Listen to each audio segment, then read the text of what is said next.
Olá, no vídeo de hoje vamos falar um pouco sobre a trajetória de Viegas, o fotógrafo que cristalizou, imortalizou a cidade de Santa Rita durante a década de 40, 50, 60 e assim segue adiante. E Viegas então tem um trabalho belíssimo que nós conhecemos muitas vezes nas redes sociais, mas não sabemos exatamente como foi sua trajetória, sua vida, né? Então hoje nesse vídeo a gente vai falar um pouquinho sobre isso, destacando o trabalho dele, né? E também falando um pouco sobre a história da fotografia na Paraíba, tá? Para isso eu utilizei alguns textos que eu vou mostrar aqui a vocês. Pesquisei Um Homem, Uma Cidade e o Tempo dos Bons Tempos, do Reginaldo Antônio, tá? Para estudar fotografia, Bertrand de Souza Lira, Fotografia na Paraíba, um trabalho também riquíssimo, e o documentário Álbuns de Memória, a fotografia na Paraíba. A fotografia na Paraíba, ela surge exatamente em meados do século XIX, tá? E essa fotografia não era para todo mundo, apenas a aristocracia rural, a aristocracia de donos de engenhos. Por isso, os fotógrafos eram itinerantes, eles estavam sempre andando de cidade em cidade. A fotografia, durante o século XIX, finalzinho do século XIX para o início do século XX, exigia muito das pessoas, ou seja, que as pessoas ficassem em poses prolongadas, né? Então, era uma característica, porque se você movimentasse, ela poderia sair borrada.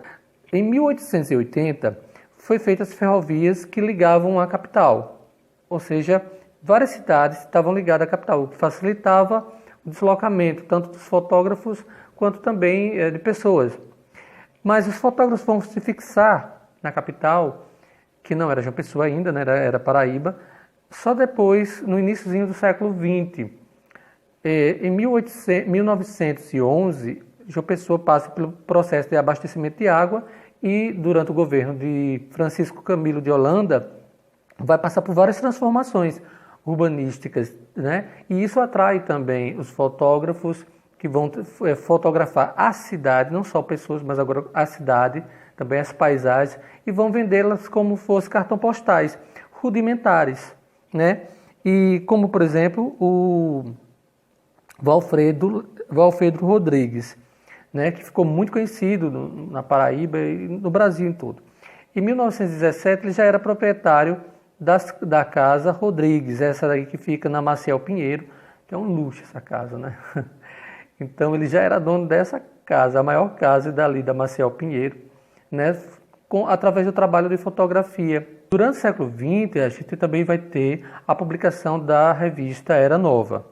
E essas fotografias que estavam resumidas, por exemplo, a álbuns de família, lembrando a vocês, elas primeiro eram feitas em estojos. Consequentemente, elas passaram a ser álbuns, tá? Então, essas fotografias, elas ainda não eram de acesso a todo mundo, né? A todas as pessoas. Não era todo mundo que tinha condições de ser fotografado, porque era caro, se tornava caro. Mas a revista Era Nova, que surge na década de 20, ela vai tirar do âmbito familiar, né? Expor o âmbito familiar agora de forma pública, né, os colunistas. Então, ela tinha todo um design muito moderno para a época. Alguns fotógrafos trabalharam para o jornal União, né, como foi o caso do Alexandre de Farias, que era um pernambucano que veio para cá. Mas a gente vai ter, que também vai fazer a cobertura da Revolução de 30, né? A gente vai ter imagem da Revolução de 30 feita pelo Valfredo Rodrigues, né, que ele fez vários filmes, que ele estudou também no Rio de Janeiro. E aí essas fotografias, quer dizer, havia fotografia e havia também essas filmagens. Essas filmagens locais, elas eram exibidas como cinejornais no cinema, tá? Então, antes de começar o filme, havia essas exibições produzidas aqui na Paraíba. Então, a gente vai ter Olívio Pinto, José Lira, Hudson Azevedo. Algumas dessas pessoas, alguns desses fotógrafos foram, sim, conhecidos e amigos do Viegas. Viegas, ele vai começar tardiamente em relação a esses fotógrafos que são de João Pessoa, né, da capital, mas ele vai se interessando pela fotografia como uma paixão. É conhecido o seu Antônio por Viegas, esse nome era um sobrenome da mãe dele, e não necessariamente dele, mas eu acho que ele fez uma homenagem à mãe, né? Colocando no momento que ele voltou-se para o comércio, para o armarinho, para a fotografia, como Estúdio Viegas. Pois bem, a mãe dele era Maria Alves Viegas, o pai Adelino José Bezerra, e ele Antônio Alves Bezerra. E todos os seus filhos, né, que ele terá 6 filhos depois, serão chamados de Alves Bezerra, quer dizer, o sobrenome Alves Bezerra. Viegas nasceu em 26 de março de 1921. Por incrível que pareça, ele não era santarritense. Ele era de Sapé. A família passou um pouco tempo em Sapé, depois migrou para Campina Grande e depois Recife. Em Recife, aos 5 anos de idade, Viegas teve as primeiras aulas, né? Começou a estudar. Aos 6 anos, vem para Santa Rita, se fixa em Santa Rita.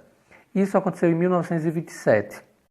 A fotografia para Viegas, por exemplo, sempre foi uma paixão, assim também como foi a pintura, o desenho, né? E ele vai estudando, ele foi um autodidata, ele vai estudando de livros que ele vai comprando no sul do país e aperfeiçoando essa técnica também. Claro que ele vai herdar algumas imagens muito antigas que não era da época dele, que ele não estava aqui em Santa Rita, mas ele vai colorir essa imagem que vocês vão ver agora, por exemplo.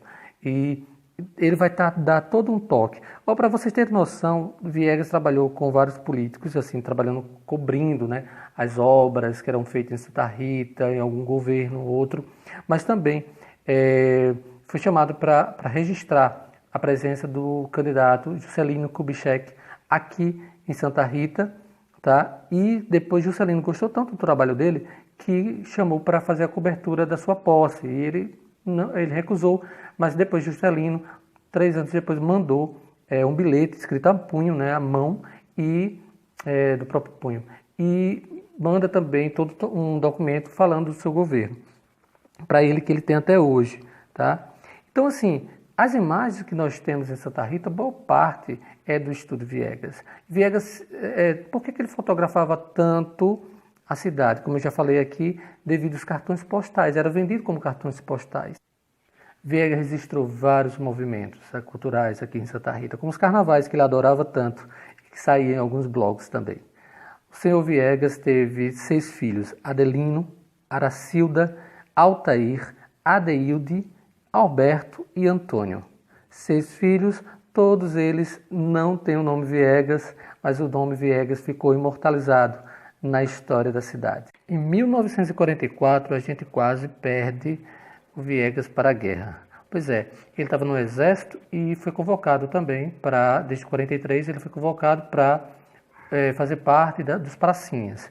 Um dia antes dele embarcar, o pai foi até o juiz, Dr. Carlos Coutinho, né, e conseguiu que ele intervisse, que ele falasse com o coronel Aristóteles de Souza Dantas, que dispensou o Viegas. Viegas morreu aos 92 anos, no dia 21 de março de 2013, na casa que ele sempre morou, na Siqueira Campos. Espero que vocês gostem do vídeo de hoje.